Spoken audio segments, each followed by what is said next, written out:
Thérèse de Lisieux.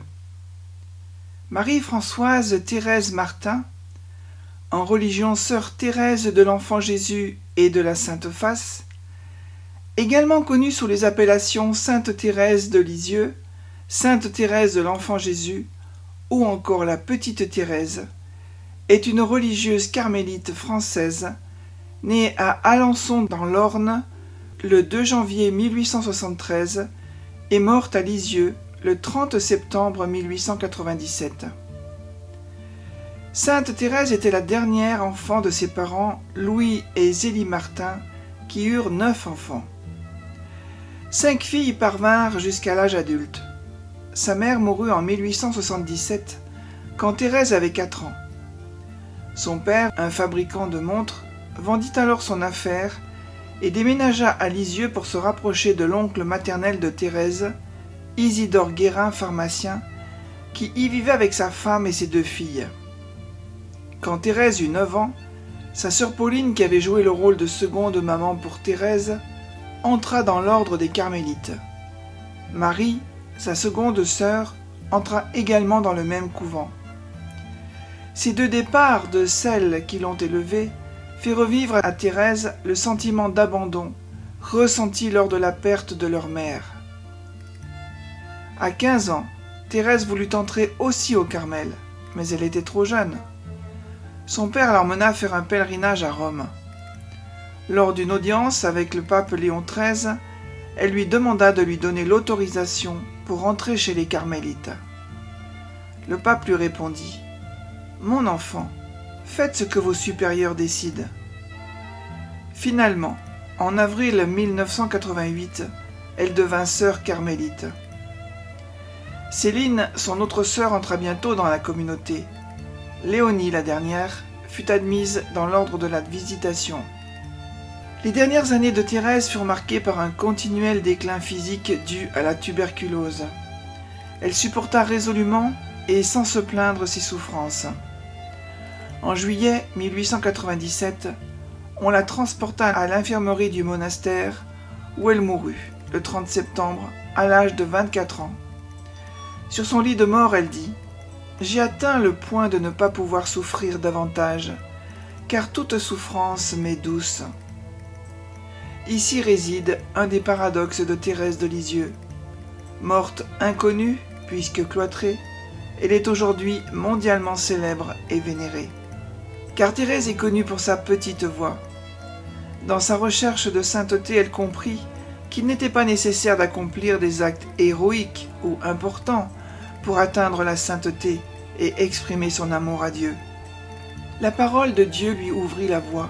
« Si quelqu'un est petit, qu'il vienne à moi. » Proverbe 9, 4. « Alors je vins, » écrit la petite Thérèse, en se demandant ce que Dieu ferait au petit qui irait vers lui.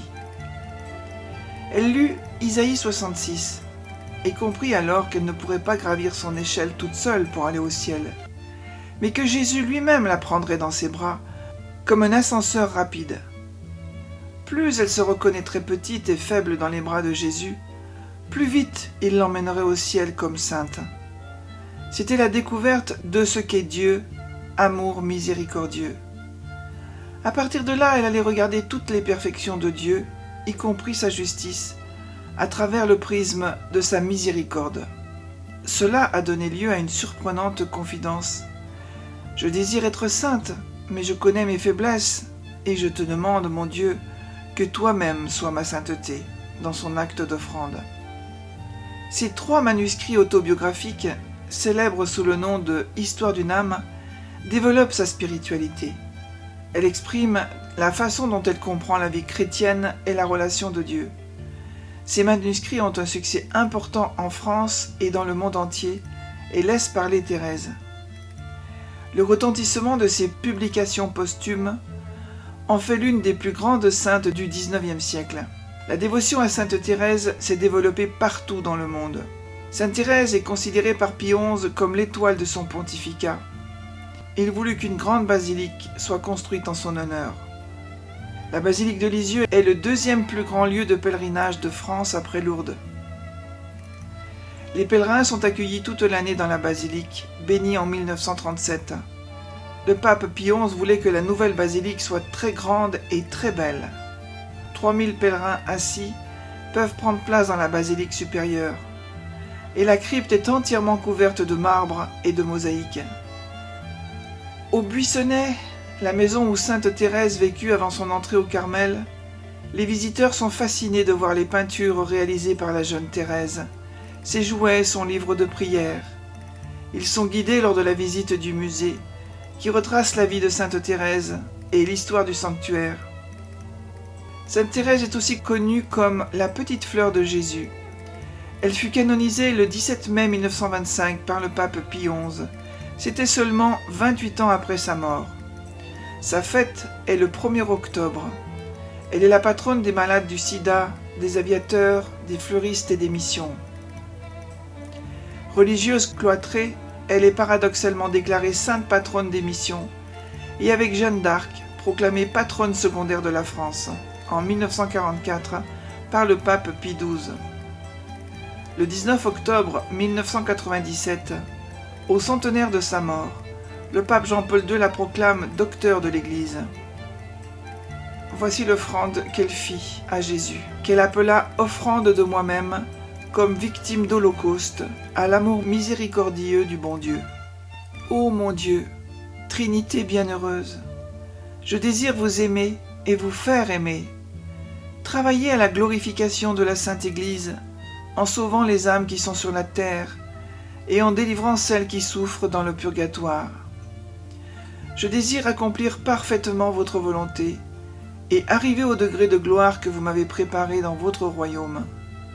En un mot, je désire être sainte, mais je sens mon impuissance et je vous demande, ô mon Dieu, d'être vous-même ma sainteté.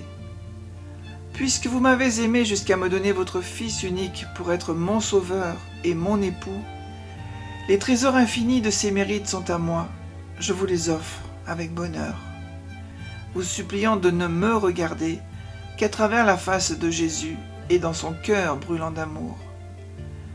Je vous offre encore tous les mérites des saints qui sont au ciel et sur la terre, leurs actes d'amour et ceux des saints anges. Enfin, je vous offre, ô bienheureuse Trinité, l'amour et les mérites de la Sainte Vierge, ma mère chérie. C'est à elle que j'abandonne mon offrande, la suppliant de vous la présenter. Son divin Fils, mon époux bien-aimé, au jour de sa vie mortelle, nous a dit « Tout ce que vous demanderez à mon Père, en mon nom, il vous le donnera. » Je suis donc certaine que vous exaucerez mes désirs. Je le sais, ô mon Dieu, plus vous voulez donner, plus vous faites désirer.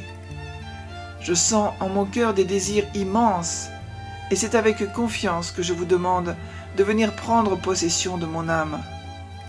Ah, je ne puis recevoir la Sainte Communion aussi souvent que je le désire, mais Seigneur, n'êtes-vous pas tout-puissant? Restez en moi comme au tabernacle. Ne vous éloignez jamais de votre petite hostie. Je voudrais vous consoler de l'ingratitude des méchants, et je vous supplie de m'ôter ma liberté de vous déplaire.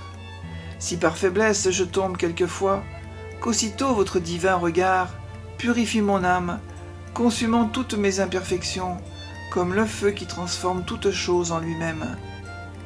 Je vous remercie, ô mon Dieu, de toutes les grâces que vous m'avez accordées, en particulier de m'avoir fait passer par le creuset de la souffrance. C'est avec joie que je vous contemplerai au dernier jour, portant le sceptre de la croix, puisque vous avez daigné me donner en partage cette croix si précieuse. J'espère au ciel vous ressembler et voir briller sur mon corps glorifié les sacrés stigmates de votre passion.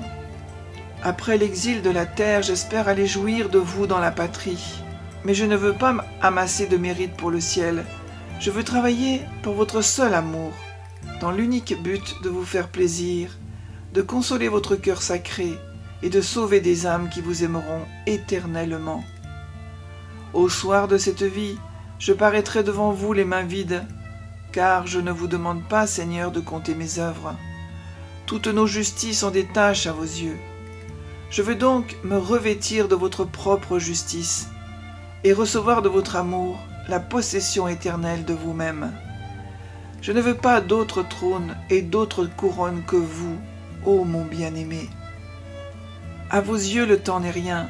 Un seul jour est comme 1000 ans. Vous pouvez donc en un instant me préparer à paraître devant vous.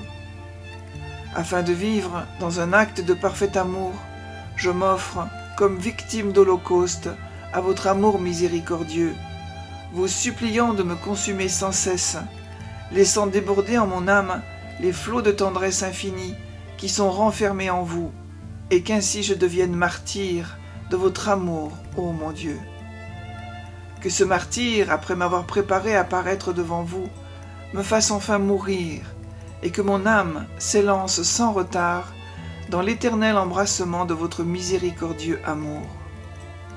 Je veux, ô mon bien-aimé, à chaque battement de mon cœur, vous renouveler cette offrande un nombre infini de fois, jusqu'à ce que les ombres s'étant évanouies, je puisse vous redire mon amour dans un face-à-face éternel. Signé Marie-Françoise Thérèse de l'Enfant Jésus de la Sainte Face, fête de la Sainte Trinité, le 9 juin de l'an de grâce 1895.